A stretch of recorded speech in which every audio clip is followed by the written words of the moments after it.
Tangkap Kepala PPATK. Audit prosedur pemblokiran rekening. Ringkasan. Pemblokiran 31 juta rekening oleh PPATK adalah skandal hukum terbesar yang terjadi tanpa pengadilan. Tak ada pemberitahuan, tak ada proses hukum, tapi hak ekonomi rakyat dibekukan sewenang-wenang.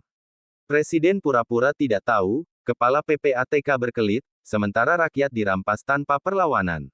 Sudah waktunya, tangkap Kepala PPATK. Audit prosedur pemblokiran rekening sekarang. Latar belakang, kebijakan sepihak tanpa dasar hukum. Pada Juli tahun 2025, Kepala PPATK Ivan Yustiavandana mengumumkan pemblokiran terhadap 31 juta rekening bank, dengan dalih, dorman, dan terkait pencegahan tindak pidana judi online serta TPPU. Namun hingga kini, tak ada regulasi, surat perintah pengadilan, atau proses hukum resmi yang menyertai tindakan tersebut. Banyak rekening aktif ikut diblokir. Rekening warisan, pensiunan, pelaku UMKM ikut terdampak. Rakyat tidak diberi hak jawab, hak banding, atau informasi yang adil. 2. PPATK bukan penegak hukum. Berdasarkan UU No. 8 Tahun 2010 tentang TPPU, PPATK adalah lembaga intelijen keuangan, bukan lembaga eksekutor. Pasal 44 menyatakan, PPATK menyampaikan hasil analisis kepada penyidik, jaksa, atau hakim. Bukan memutus sendiri dan bukan memblokir sendiri. Tidak ada dasar hukum eksplisit yang memberikan PPATK wewenang membekukan rekening rakyat tanpa proses pengadilan. Memungkinkan pemblokiran tanpa keterlibatan aparat penegak hukum. Artinya, PPATK melampaui kewenangannya.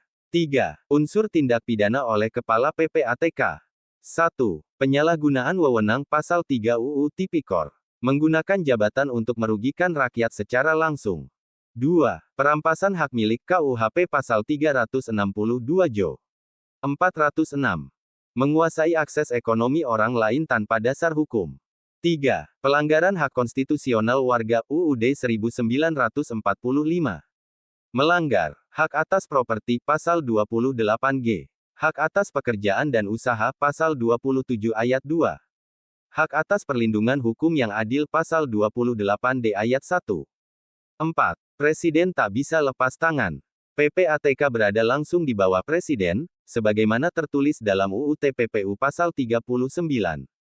Pemanggilan Kepala PPATK oleh Presiden justru mempertegas bahwa Presiden tidak mengawasi kerja lembaga ini secara ketat. Kalau Presiden baru tahu setelah 31 juta rekening dibekukan, itu kelalaian fatal. Tuntutan publik. 1. Tangkap dan periksa Kepala PPATK Ivan Yustiavandana sebagai pelaku penyalahgunaan wewenang negara. 2. Audit seluruh prosedur pemblokiran rekening, termasuk kerjasama PPATK dengan perbankan. 3. Kembalikan hak akses seluruh rekening rakyat yang tidak terlibat tindak pidana. Berikan ganti rugi terhadap kerugian ekonomi. Penutup, rakyat tidak boleh diam.